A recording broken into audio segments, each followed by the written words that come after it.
გადაცემა 360 გრადუსი დაბრუნდა ეთერში. სახელმწიფო უსაფრთხოების სამსახურმა დღეს 2017 წლის ანგარიში გამოაქვეყნა. პოლიტიკურ წრეებში დოკუმენტში სწორად დასმულ აქცენტებზე საუბრობენ, თუმცა აცხადებენ, რომ პრობლემად ეროვნული უსაფრთხოების პოლიტიკის არარსებობა რჩება, რადგან ქვეყანაში არ არის ორგანო, რომელიც სახელმწიფო უსაფრთხოების სამსახურის ანგარიშში წარმოდგენილ საფრთხეებს წინააღმდეგობას გაუწევს. სახელმწიფო უსაფრთხოების სამსახურის ანგარიშის მიხედვით გატარებული კონტრდაზვერვითი ღონისძიებების შედეგად გამოიკვეთა, რომ უცხო ქვეყნის სპეცსამსახურები საზოგადოებრივი აზრის ფორმირებას ცდილობენ, ავრცელებენ დეზინფორმაციას და ამისთვის სამეცნიერო კვლევით ცენტრებსა და სააგენტოებს იყენებენ. სუს-ის ანგარიშის მიხედვით უცხო ქვეყნის სპეცსამსახურების ძირითადი მიზანი ქართულ საზოგადოებაში ანტიდასავლური განწყობის გაჩენაა. ძირითად მიზანთა ჩამონათვალში ასევე საერთაშორისო დონეზე საქართველოს როგორც სანდო პარტნიორის იმიჯის შელახვა. საზოგადოებაში უიმედობის და ნიჰილიზმის გაჩენა, დაპირისპირების კერების შექმნა ეთნიკურ ნიადაგზე, საზოგადოების პოლარიზების მიზნით. ანგარიში ასევე ნათქვამია, რომ უცხო ქვეყნის სპეცსამსახურები სხვადასხვა მიმართულებით აწარმოებენ ჰიბრიდულ ომს, რის გამოც ქვეყანაში ისინი აძლიერებენ პოლიტიკური გავლენების ინფრასტრუქტურას. სახელმწიფო უსაფრთხოების სამსახურის 2017 წლის ანგარიში ქვეყნისთვის მთავარ გამოწვევად ოკუპანტი ქვეყანა და ოკუპირებულ რეგიონებში ანექსიის პროცესის სახელდება. სწორედ ამ თემებზე ვსაუბრობთ დღეს გადაცემაში ჩვენი მეორე ნაწილის სტუმრებთან ერთად. ამირან სალუქვაძე მინდა წარმოგიდგინოთ, ანალიტიკოსი სამხედრო პოლიტიკურ და უსაფრთხოების საკითხებში. მოგესალმებით ბატონო ამირან, დიდი მადლობა რომ ჩვენთან ერთად ხართ. მოგესალმებით, მე ვესალმებით თქვენს მაყურებელს. ბატონო ამირან, მე გადაცემის დაწყებამდე დავაზუსტე თქვენთან, რომ არ მახსენდება მსგავსი დეტალური ანგარიში სუს-ის მიერ წარმოდგენილი, სადაც კონკრეტულ საფრთხეებზე არის საუბარი. აი, რა მოხდა ახლა ამ შემთხვევაში? გამოფხიზლდა სახელმწიფო უსაფრთხოების დეპარტამენტი, თუ რაიმე სხვა რამით არის განპირობებული ასეთი დეტალიზება ანგარიში? თქვენ ფაქტიურად თქვენს შესავალ სიტყვაში ყველაფერზე ისაუბრეთ. შევეცადე ძირითადი მიგნებებით. კონკრეტიკას რაც შეეხება, რა თქმა უნდა, მისასალმებელია, მე დღეს თვალი მივადევნე თითქმის ყველა გამოხმაურებას, შეფასებებს შევეცადე ყოველ შემთხვევაში ყველა შეფასებებისთვის მომესმინა და იყო რა თქმა უნდა უარყოფითი შეფასებები, მაგრამ ნაკლებად ყველა ხას უსვამდა ზუსტად აი ამ მაგ მომენტს, რასაც თქვენ მეკითხებით, ანუ უფრო დეტალურ ანგარიშს, ვიდრე ეს წინა წლებში ხდებოდა და მე წინა ანგარიშსაც გადავავლე თვალი და როგორც მახსოვს, მაშინ იყო საუბარი იმაზე, რომ საკმაოდ ბუნდოვანი და ზოგადი შეფასებები იყო და გამოფხიზლებას არ დავაბრალებდი, მე უფრო იმ კუთხით შევაფასებდი, რომ თუ ანგარიში უნდა იყოს, ანუ ანგარიში არ უნდა იყოს ანგარიშისთვის, ჩვენთვის, საზოგადოებისთვის, განსაკუთრებით იმ ადამიანებისთვის, რომლებიც მუშაობთ ამ საკითხებზე, გვინდა თუ არ გვინდა ჩვენ ხომ ჩვენ რაღაც ასახვა ჩვენი საუბრების, ჩვენი საქმიანობის უნდა დავინახოთ და იგივე სამსახურის ხედვას, ანუ ჩვენ უნდა აღვიქვამდეთ, რომ ამ პროცესებს ისინი ხედავენ.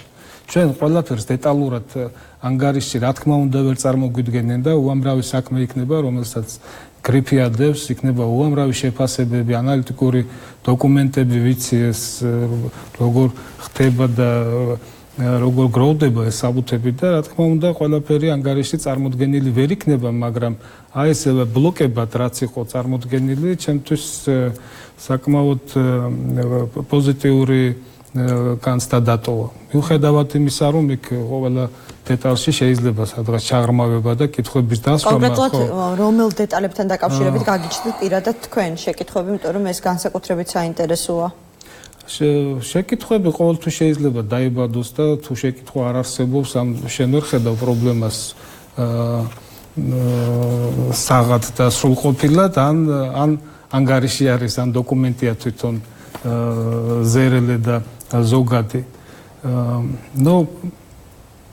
მე უფრო კონდაზვერვითი კუთხით მაინტერესებს მეტი შედეგების დანახვა, რადგან აი რაც ანგარიში არის ესე იგი მოცემული კერძოდ თქვენ რაც ბრძანეთ საზოგადოების ზეგავლენაზე მუშაობა უცხო ქვეყნის სპეცსამსახურების რა თქმა უნდა ამას ჩვენ ყველაფერს ანგარიში ვერ გვიჩვენებენ, მაგრამ მე შინაგანად მებადება კითხვები, რომ რა კეთდება, რადგან აი ამ ანგარიშის შემდეგ უკვე შემდგომ თვეებში, წლებში არა, უფრო თვეებში მე ველოდები შემცირებას უცხო ქვეყნების სპეცსამსახურის საქმიანობის ამ კუთხით. რომ ეს უნდა ვიგრძნოთ, რადგან რაზეც ანგარიშია საუბარი, ესე იგი, არა მხოლოდ სააგენტოების და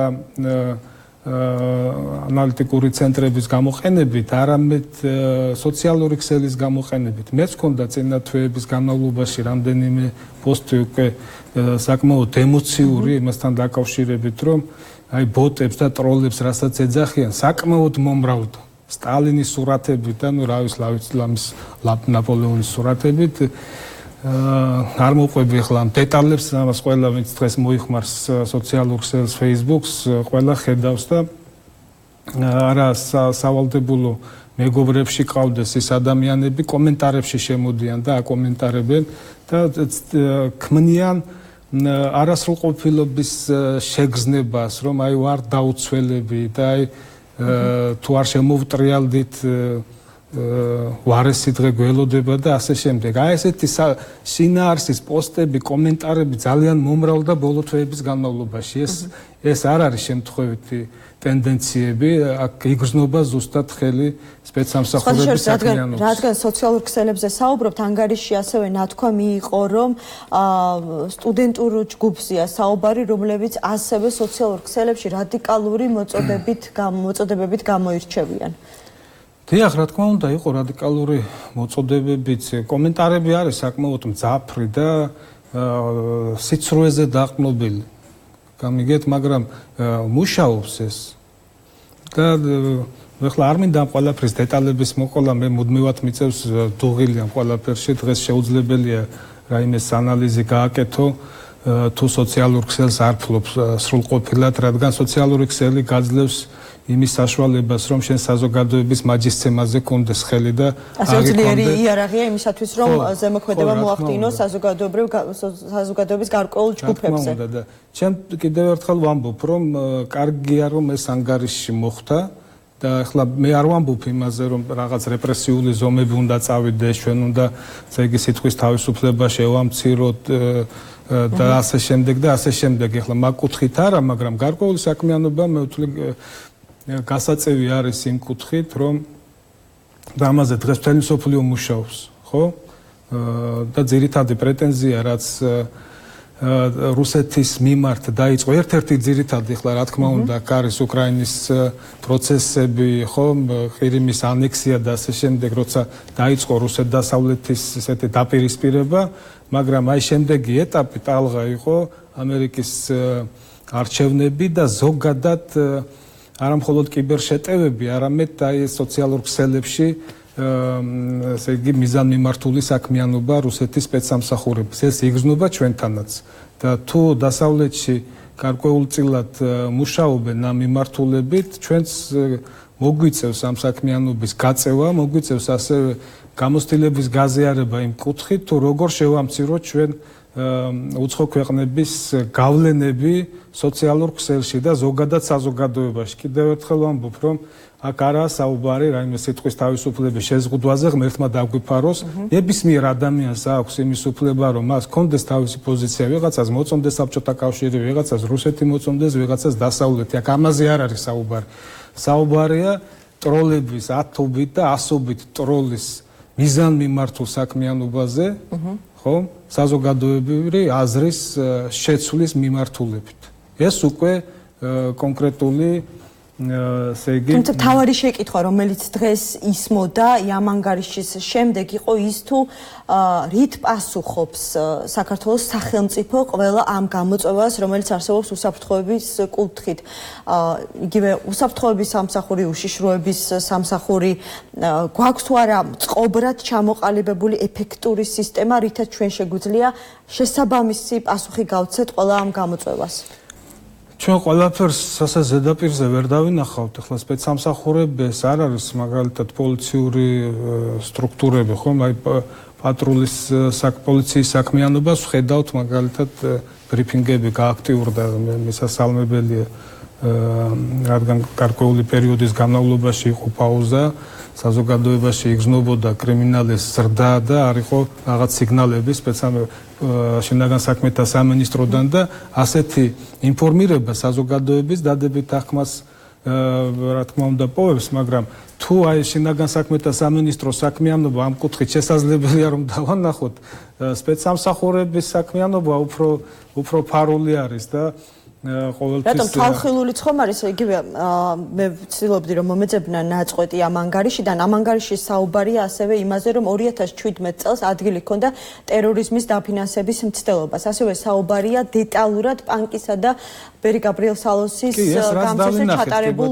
სპეცოპერაციასთან დაკავშირებით მთლიანობაში ვამბობ ახლა სპეცოპერაციას დაინახავ იქ ანტიკორუფციული საქმიანობა არის სხვა საკითხები რაზედაც შეიძლება რომ გაჟღერდეს ინფორმაციები მაგრამ უამრავი მასალა არის უამრავი ინფორმაციებია პლუს შეიძლება სისხლის სამართლის საქმეებიც იყოს რომლებზეც იგივე უსაფრთხოების ინტერესებიდან გამომდინარე ან ძიების ინტერესებიდან გამომდინარე ან ოპერატიული ინტერესებიდან გამომდინარე დაუშვათ წყაროების არ გამჟღავნება და სხვადასხვა არის უამრავი მიზეზი რის გამო ჩვენ სპეცსამსახურის საქმიანობას შესაძლებელია ასე ზედაპირზე ვერ ხედავდეთ მეორე მხარია განცდა უბრალოდ რამდენად უსაფრთხო გარემოში ვცხოვრობ ჩვენ ამას მოსახლეობა აფასებს და ეხლა თუ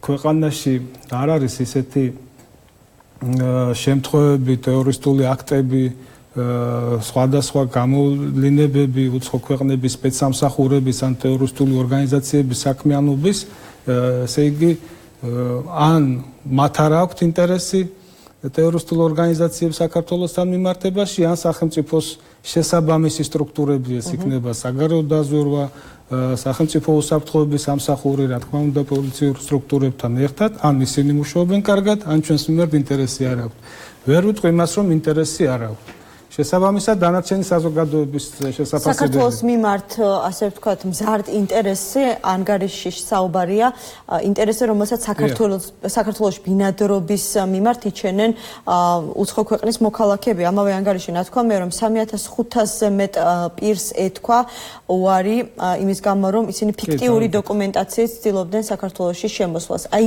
ეს მონაცემი რამდენად ყურადსაღები და შემაშფოთებელი ზუსტად იმაზე რომ საქართველოს მიმართ ინტერესი არსებობს და არ შეიძლება რომ არ არსებობდეს და თუ ინტერესი არსებობს უცხო ქვეყნების ჩვენთან მიმართებაში და ასე თუ ისე უსაფრთხო გარემოში ვცხოვრობთ ესეც უნდა დავინახოთ და შევაფასოთ ჩვენ ახლა ამ ეტაპზე რა შეგვიძლია რით შეგვიძლია ეს საფრთხეები გავანეიტრალოთ კონკრეტული საფრთხეები რომელიც არის ჩამოთვლილი მაგალითად თქვენ თქვით რომ ანგარიშიც უნდა იყოს ხო მოცემული თუ ზუსტად მიგიხვდით გარკვეული შედეგებიც უნდა იყოს მოცემული კონკრეტულ შემთხვევას შესაძლებელი არ დააკონკრეტონ მაგრამ ზოგადად მაინც ითქვას რომ კონკრეტულ შემთხვევაში ისევე როგორც მაგალითად კორუფციასთან ბრძოლის თვალსაზრისით მოცემულია რამდენი საჯარო მოხელე რა დანაშაულისთვის იქნა დაკავებული და ასე შემდეგ მაგალითად აქვე ანგარიშში თუ ზუსტად მახსოვს იყო მოცემული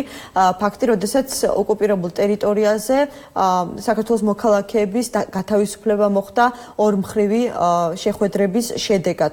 იგივე ალბათ ვფიქრობ უნდა იყოს მათ შორის ტერორიზმის თვალსაზრისით, მათ შორის ასე ვთქვათ უცხო ქვეყნის სპეცსამსახურების მუშაობის თვალსაზრისით უნდა ხდებოდეს ასეთი ანგარიში ასეთი მონაცემების მოყვანაც, შედეგების ასახვა. ხო, მე თავშივე ვთქვი, რომ არის ინფორმაციები, რომლებიც უბრალოდ შეიძლება ვერ გაჟღერდეს. ამაზე მხოლოდ სპეცსამსახურის თვითონ წარმომადგენლებს შეუძლიათ ისაუბრონ დაუშვათ, რომელი ინფორმაცია გაასაჯაროეს და რომელი არა და რა მიზეზით, ხო, არის გარკვეული ინტერესები სამსახურის და მე ეს ინტერესები ჩამოვთვალე რა მიზეზით შეიძლება რომ გარკვეული ინფორმაციები არ გასაჯაროდეს. შესაძლებელია ჩვენ გაისად უფრო მეტ და დეტალიზებული ანგარიში ვიხილოთ, ანუ თუ ყველა დღეს დავინახეთ რომ ეს ანგარიში ამ კუთხით არის პოზიტიური, იმის შიშიც აქვს ყოველთვის სპეცსამსახურს, რადგან ყველა ჩასაფრებული ვარ ჩვენ აქედან უყურებთ, ეხლა მე რამდენადაც დადებითად არ უნდა ვსაუბრობდე, შესაძლებელია ყველაფერი საჯაროდ არ ვთქვა, მაგრამ მაგრამ მე პირად საუბრებში მთელი ცხოვრება ფაქტიურად ძალოვან სტრუქტურებში ვარ, მიცავს ხოლმე კონტაქტები სხვადასხვა შეხვედრებზე, ან ისეც შემიძლია დაურეკო უბრალოდ ადამიანს და უთხრა რაღაც შეიმოსაზრებები და საკმაოდ წავე ვარ ხოლმე. არ არის სავალდებულო ყველაფერი თუ შედეგზე ხარ ორიენტირებული, არა სავალდებულო ყველაფერი აპიარო და საჯარო დასვა შეკითხვები, მაგრამ კიდევ ერთხელ ვამბობ, რომ სამსახურის მხრიდანაც არის ყოველთვის იმის შიში, რომ აი ზედმეტად არ გავასაჯაროო და შემდეგ ამაზე არ დაისვას კითხვები, რომ აი ესეთ ინფორმაციებს სამსახური არ უნდა ასაჯაროებდეს და სხვა. ну ნახო დაველოდოთ შემდეგი ანგარიში, ვფიქრობ ალბათ შესაძლებელია უფრო დეტალიზებული იყოს გარკვეული მიმართულებით, მაგრამ მე მაინც ველოდები იმას, რომ შემდგომ თვეებში, ჩვენ არა წლებში, არამედ ამ წელს უნდა დავინახოთ გარკვეული საქმიანობა სახელმწიფო უსაფრთხოების სამსახურის იმ კუთხით, რომ აი ეს ბოტები, ტროლები, რომლებიც საკმაოდ მომრავლდნენ სოციალურ ქსელში, მათი საქმიანობა როგორმე აქვს სახელმწიფოს ეფექტური მექანიზმი, რომ თუნდაც აი ეს საფრთხე გაანეიტრალოს, საფრთხე რომელიც მოდის სოციალურ ქსელებიდან. თული აქ არის, ესე იგი, ორი უკიდურესობა. ერთი არის შენ უნდა აკონტროლო სოციალური ქსელი და სუდად აღიქმება და მე სუდად აღვიქვამ ამას, ხო? ანუ ეს არის ჩვენი პირადი სივრცე, მაგრამ არის მეორე, ახლა მე თუ ამირან სალუქვაძე გამოვდივარ და ხიად ჩემს მოსაზრებებს ხანდახან ძალიან წვავეს და ვიცი მომდის უკუსიგნალები, რომ არ მოწონს ზოგიერთ პოლიტიკოს ან თანამდებობის პირს ის, რასაც მე ვწერ ხოლმე კრიტიკულად და თუ წერ კრიტიკულად წერ იმის გამო, რომ მისდება საფრთხეები და გარკვეულ თემებზე, გარკვეული მიმართულებებით, მინდა რომ მეტი საქმიანობა გააკონტროლოს სუსმა სოციალური ქსელები. ადამიანი, რომელიც ესე იგი ქმნის სოციალურ ქსელს და მუდმივად მიზანმიმართულად ავრცელებს სიცრუეს, მას აქვს გარკვეული მიზნები. სპეცსამსახურს შეუძლია გააკონტროლოს, ანუ ერთია თუ ადამიანი ერთობა თავისთვის და ეს გამოძიების საგანია და მეორე არის თუ მას აქვს ვინმესთან კონტაქტები და გარკვეული ანაზღაურების სანაცვლო დაკეთებს ამას. ეს ხომ ორი სხვადასხვა მოვლენა არის. ანუ შენ თუ ერთობი გააკეთე დღეს სოციალური ქსელი გაძლევს იმის საშუალებას, რომ გინდ შენ სახელდაგვარს დაირქმევ და გინდა უცხო პლანეტელის იერით იქნები სოციალურ ქსელში წარმოდგენილი, კი ბატონო, წერე და ისაუბრე რაც გინდა, მაგრამ აქ საუბარია ზუსტად კავშირებზე, ანუ რა მიზნებს ემსახურება, ვის ინტერესებს და რამდენად ანაზღაურებადია ეს ყველაფერი უცხო ქვეყნებიდან. თუ სუფთარი ადამიანი წეროს, რა პრობლემა არის, ავიტან. ბოლოს მინდა გითხო, თქვენ თქვით, რომ ეს ანგარიში გასული წლის ანგარიშზე გაცილებით უფრო დეტალიზებულია, მაგრამ ასევე თქვით, რომ ანგარიშის გარდა პირადი კონტაქტებით ფლობს სხვადასხვა ინფორმაციას. თუ შეგიძლიათ ინფორმაციებს არა, მე ვსაუბრობ, რომ შეიძლება კომუნიკაცია გაქვთ. კომუნიკაციების დროს შესაძლოა იყოს საკმაოდ კრიტიკული. მაინც დაგისვათ ამ შეკითხვას, მაინტერესებს თქვენი დაკვირვებით, რა მიმართულებით არის საქართველოში საფრთხეები გაზრდილი და შემცირებული. ну საფრთხეები ხშირად გვიწევს ამ თემაზე საუბარი და მუდმივად ამ ბოლო თვეებში ტრიალებს არის რუსეთის თემა, მზარდი მილიტარიზაცია და მოსალოდნელი საფრთხეები განსაკუთრებით მსოფლიო ჩემპიონატის დასრულების შემდეგ, რადგან რუსეთი შეეცდება ეს ჩემპიონატი ჩაატაროს, რაც შეიძლება მშვიდად, პომპეზურად, მშვიდად იმ კუთხით, რომ მე მათ მიმართ არ იყოს ის საიზოლაციო პოლიტიკა, რომელიც ახლა მიდის და რა სიტუაციაში აღმოჩნდა რუსეთი და დასავლეთთან ისევ და ისევ თავისი პოლიტიკის გამო, ანუ ამ კუთხით შეეცდება, რომ ნაკლები დარტყმა მიიღოს და შეეცდება მაქსიმალურად კარგად და პომპეზურად ჩაატაროს. აი შემდგომში უკვე ეს არის პუტინის მეოთხე მისი ასაკიდან გამომდინარე ბოლო საპრეზიდენტო ვადა თუ რაიმე კონსტიტუციურ ცვლილებებს არ განახორციელებენ და მართლობის სისტემა არ შეიცვლება რუსეთში, აი დარჩენილ ვადაში შეეცდება მაქსიმალურად მოახდინოს გავლენების აღდგენა პოსტსაბჭოთა სივრცეში. ეს სიახლე არ არის, იგივე ჩემ პუბლიკაციებს ვინც ადევნებს თვალს ამ თემაზე ვწერდი და პროგნოზებს ჯერ კიდევ 2016 წელს, 2017-ის დასაწყისში და ეს ყველაფერი მოსალოდნელია. ეს არის ძირითადი საფრთხე და რა თქმა უნდა, ახლა ოკუპირებულ ტერიტორიებზე არ ვისაუბრებ, თავარი ჩვენი თავის სატკივარი არის ეს და მიმართულებით სპეცსამსახურსაც მოუწევს საკმაოდ სერიოზული საქმიანობა. ახლა აღარ ვისაუბრებ იმ ბოლო ტრაგედიებზე, რაც მოხდა საოკუპაციო საზღვართან და კონკრეტულად ოკუპირებულ ტერიტორიებზე, განსაკუთრებით ცხინვალში და ესეც არის მთავარი გამოწვევა სპეცსამსახურს. ბატონო ამირან, ძალიან დიდი მადლობა მინდა გითხრათ გადაცემაში სტუმრობისთვის. ამირან სალუქვაძე, ანალიტიკოსი სამხედრო პოლიტიკურ და უსაფრთხოების საკითხებში იყო ჩვენი გადაცემის სტუმარი.